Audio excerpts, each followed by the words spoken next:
இயேசு கிறிஸ்துவின் இன்ப இனிய நாமத்தில் வாழ்த்துகிறோம். இன்றைய வேத வசனம்: நீங்கள் எதிர்பார்த்திருக்கும் முடிவை உங்களுக்கு கொடுக்கும்படிக்கு நான் உங்கள் பேரில் நினைத்திருக்கிற நினைவுகளை அறிவேன் என்று கர்த்தர் சொல்லுகிறார். அவைகள் தீமைக்கல்ல, சமாதானத்துக்கு ஏதுவான நினைவுகளே. எரேமியா 29:11.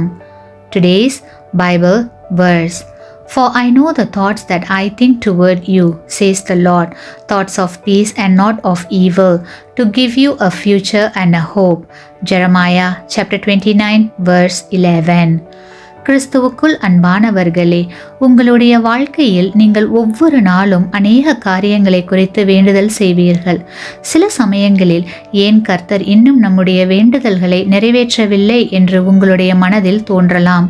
கவலை வேண்டாம், ஏனெனில் நம்முடைய தேவனாகிய கர்த்தர் தன்னுடைய வார்த்தைகளை நிறைவேற்றுவார், நம்முடைய வேண்டுதல்களை நிறைவேற்றுவார், ஆலோசனைகளை நிறைவேற்றுவார், திட்டங்களை நிறைவேற்றுவார். அது மட்டுமல்ல, நமக்காக குறித்திருக்கின்ற ஒவ்வொன்றையும் ஏற்ற காலத்தில் தேவன் நிச்சயம் நிறைவேற்றுவார். ஆமேன்.